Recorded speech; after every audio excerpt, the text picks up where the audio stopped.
Welcome back. Time now for our next theme, which Bonjour, c'est le is moment de nous transport. attaquer à And it's notre going to take us thème to the suivant, German city les of Berlin. transports. Cela We're going to va hand nous over now amener to NetExplo's à Vice Berlin. President Nous allons parler au Intelligence, Marcus vice-président Goddard, d'intelligence who's going to talk us chez through that NetExplo, stuff. Marcus Goddard, qui va nous en dire plus.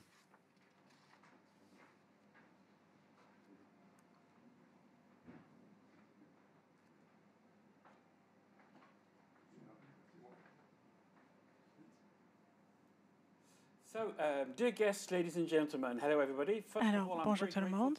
Tout d'abord, je suis très reconnaissant envers UNESCO et à NetExplo pour avoir organisé cette invitation. Aujourd'hui, je vais vous parler du système de transport à Berlin, en Allemagne.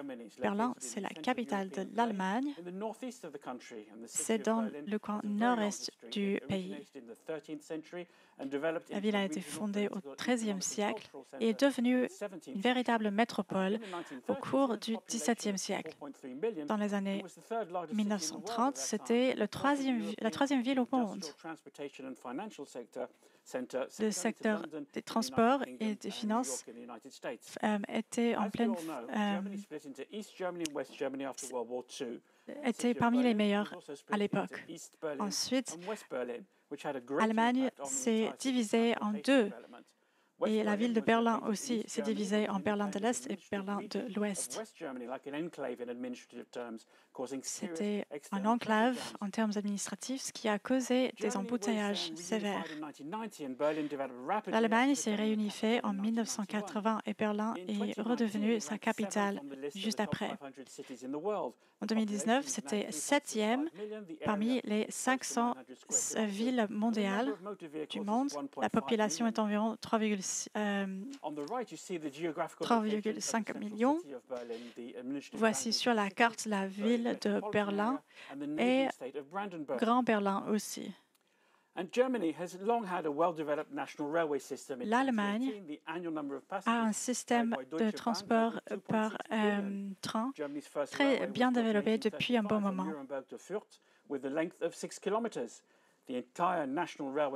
Le réseau ferroviaire a été établi dans les années 1900 et s'étend sur 40 000 km. C'est le premier réseau ferroviaire au monde. Aujourd'hui, la transportation ferroviaire prend plusieurs formes. Il y a l'Intercity Express, l'Intercity, Eurocity et Interregional Express.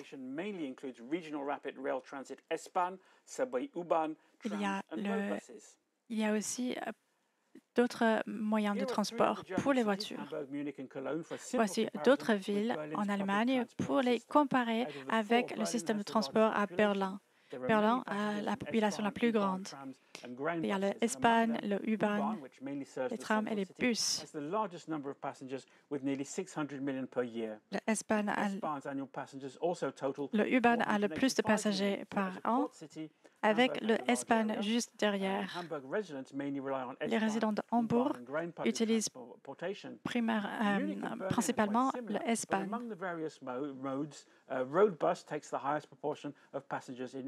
Les bus prennent le plus de passagers à Munich.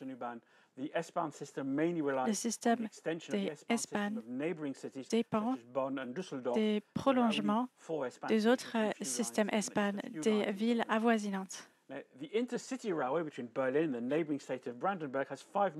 Le réseau ferroviaire à Berlin et Brandenburg a 5 types principaux. D'abord, il y a l'ICE qui s'arrête uniquement dans les grandes villes. Ensuite, il y a IC, c'est un complément à l'ICE. Les trains vont jusqu'à 200 km/h et font plus d'arrêts que ICE. Ensuite, EC, aussi à une vitesse maximum de 200 km/h et connecte l'Allemagne et les autres pays européens. L'Express régional, RE, reste principalement dans un seul État. Et le réseau ferroviaire régional RB fait beaucoup d'arrêts et voyage lentement. Parlons maintenant des trains qui lient Berlin aux autres villes allemandes. Le temps entre les stations est typiquement 20% plus rapide que sur ICE et EC. Berlin a beaucoup de stations de train. La plus grande est à l'intersection des corridors Est-Ouest et Nord-Sud. Il y a plus de 7 stations et 14 lignes. Les grandes stations sur le corridor Est-Ouest et Nord-Sud sont Spandau et Ostbahnhof. Le réseau ferroviaire rapide s'appelle le S-Bahn. Il y a 16 routes et 168 stations, dont 132 à Berlin. Il y a presque 1500 trains. La vitesse moyenne est de 60 à 80 km/h et les trains partent à environ toutes les 2 minutes. Le S-Bahn prend le plus de passagers après le U-Bahn, avec 485 millions de passagers par an. Il y a 3 types de lignes. Les lignes élevées, les lignes souterraines et des lignes élevées en boucle. Le U-Bahn, c'est le système, c'est le métro en fait. Il y a 9 routes et 173 stations et 80% sont souterrains. La vitesse moyenne est de 45 km/h et la fréquence à la pic est entre 2 et 5 minutes. Ce système de U-Bahn prend le plus de passagers de tous les systèmes à Berlin, avec presque 600 millions de passagers. Plus d'1,6 million de passagers par jour. Donc ici, on voit toutes les lignes U-Bahn avec les stations. Plus de 30 km pour la plus longue et la plus courte, 3 km seulement. Ici, 9 lignes, 173 stations d'U-Bahn, vous les voyez. Une longueur totale 151,7 km. La plus longue va de l'est à l'ouest, la plus courte du nord au sud. Système de tramway en Allemagne. Peu de villes allemandes ont un U-Bahn, un métro, ils ont plutôt un tram. L'Allemagne était l'un des pays les premiers à avoir un système de tram électrique. Le tram était le premier transport urbain en Allemagne jusque dans les années 60. Dans les années 80, c'est devenu... il a disparu, puis il est revenu. C'est le système de tram de Berlin est le 3e au monde, après Melbourne en Australie et Saint-Pétersbourg en Russie. 22 lignes, 803 stations, avec une longueur totale de plus de 300 km, 208 millions de passagers annuels. Après la Deuxième Guerre mondiale, les autorités de Berlin-Ouest ont décidé de démanteler le réseau de tram, alors que dans Berlin-Est, on a décidé de l'étendre. Il existe 9 lignes métro-tram pour ceux qui n'ont pas de S-Bahn ou de U-Bahn. Les trams réguliers fonctionnent de 4h30 du matin à minuit et demi, toutes les 7,5 minutes la journée et 30 minutes la nuit. Pendant les heures de pointe, les trams passent toutes les 10 minutes et 20 minutes quand ce n'est pas une pointe. Le nombre de trams a baissé de 1024 à 600 entre 2008 et 2019. Le système de bus inclut 350 itinéraires et plus de 2634 stops de bus. Les bus sont passés de 100 à 380. ont les numéros 100 à 399. L'Expressbus est très rapide, moins de stops. La ligne 100 est celle empruntée par les touristes, etc. En termes de tarifs, le système ferroviaire de de Berlin est divisé en 3 zones, comme vous le voyez à droite de l'écran. La zone A est le centre de Berlin, avec le S-Bahn Ring tout autour, la zone B en dehors du centre et le C autour de la ville de Potsdam appartient également à cette zone. Les passagers peuvent acheter des tickets en fonction des zones qui les intéressent et les tickets sont compatibles sur tout type de transport. En termes de type de ticket, il y a le ticket unique, maximum pour 2 heures.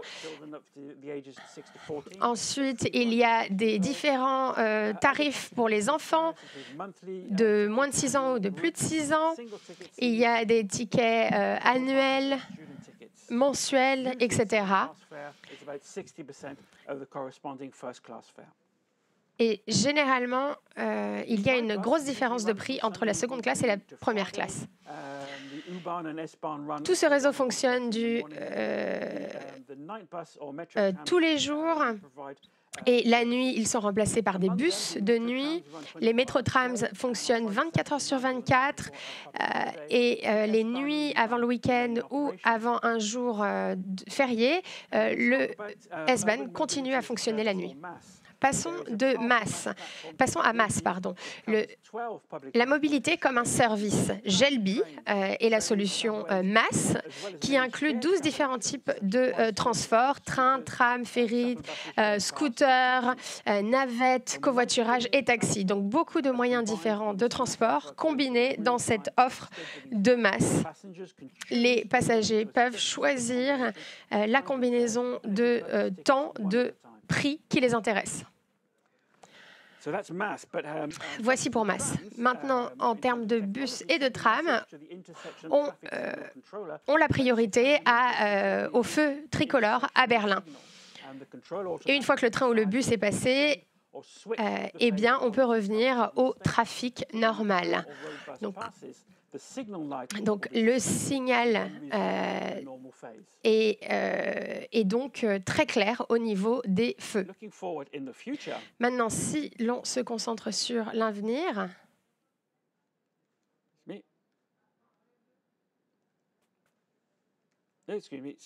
veuillez m'excuser. Si l'on passe à l'avenir, le système de transport de Berlin prendra 2 directions différentes. Tout d'abord, un tram totalement automatisé. Le premier tram sans conducteur a été développé par Siemens et a été testé à Potsdam, près de Berlin. Deuxième évolution importante à l'avenir, la stratégie de voie ferroviaire forte pour répondre aux objectifs de protection de l'environnement européen. Cette stratégie relie les villes via le réseau ferroviaire. Ainsi, cela permet des économies de temps et des économies d'argent. Donc, tout ce réseau va promouvoir la croissance et l'économie, ainsi que la société de la ville. Merci beaucoup pour ce rapport sur les réseaux de transport à Berlin. Merci beaucoup à Marcus pour cette présentation envoyée par Danielson, qui est de l'Université de Chiao-Tong à Shanghai. Merci à vous deux. Nouvelle perspective sur l'étude de cas de Berlin. Virginie Bouteille est avec moi aujourd'hui. Vous êtes co-directrice de la ville, du laboratoire Ville et Mobilité à l'École des Ponts, ParisTech. Merci beaucoup d'être avec nous à nouveau. Si l'on regarde Berlin, il est très facile d'oublier qu'il y a 32 ans, c'était une ville qui était séparée. L'Est et l'Ouest fonctionnaient totalement différemment. Peut-être qu'on peut expliquer pourquoi Berlin est un très bon exemple de Linking City, puisque finalement on relie 2 moitiés Oui, tout à fait. Berlin est un exemple illustratif de Linking City. En effet, il faut souligner à quel point le rôle du système de transport et d'infrastructure de transport a été important pour réunir l'Est et l'Ouest. Bien qu'il y ait des différences demeurent entre les deux systèmes de transport, les déconnexions qui existaient après la Seconde Guerre mondiale ont été corrigées dans une large mesure. Berlin a permis à relier deux parts de la ville, l'Est et l'Ouest, mais également à relier la ville et sa banlieue, la banlieue de Brandenburg, et relier la ville avec d'autres villes en Europe via le transport transeuropéen. Donc, c'est un exemple illustratif à différentes échelles. C'est une ville connectée à différents égards. Nous avons regardé cette présentation ensemble et je me demande si ce qui vous a le plus frappé. Tout d'abord, Berlin est un exemple très intéressant d'effort continu pour améliorer l'infrastructure et le réseau de transport. Ils n'ont pas amélioré seulement pour l'améliorer, ils l'ont amélioré pour permettre davantage de services, d'alternatives aux véhicules individuels. Et ils ont permis à ces services, cette infrastructure, d'être en lien avec l'infrastructure, si vous voulez, toutes ces technologies qui apportent une valeur ajoutée à la performance de tout le système. Pensez-vous qu'il y a des leçons à tirer et peut-être cela pourrait-il servir d'exemple à d'autres villes? Oui, il y a effectivement des leçons pratiques. Je crois qu'il y a une leçon philosophique également. Les infrastructures, dans les transports en particulier, semblent être reliées de loin, en tout cas, au développement durable. Mais les infrastructures de développement, de façon intégrée, si elles sont intégrées, peuvent vraiment être la clé de l'avenir de la jeunesse, de la vie culturelle, artistique de l'Union européenne. Donc je crois que c'est la leçon qu'il faut tirer. Également, pour finir, si l'on réfléchit à Danielson à l'université de Jiaotong à Shanghai, son point de vue est très différent du vôtre. Oui, je crois que la perspective n'est pas si différente finalement, car Shanghai avait été coupé en deux également. Un nouveau quartier a été construit, Pudong, et il y a vraiment des défis similaires finalement. Réunir deux parties différentes d'une ville et créer tout un nouveau voisinage, un nouveau quartier. Certains défis au niveau des transports sont les mêmes. Je crois en tout cas que ça a dû lui plaire de travailler de Berlin à Shanghai. Oui, deux villes séparées en deux. Donc, Shanghai et Berlin, deux villes très différentes, mais séparées en deux. Merci beaucoup d'avoir été avec nous, co-directrice du laboratoire Ville Mobilité à l'école des Ponts ParisTech. Avec nous maintenant, notre invité spécial, Denise Bax.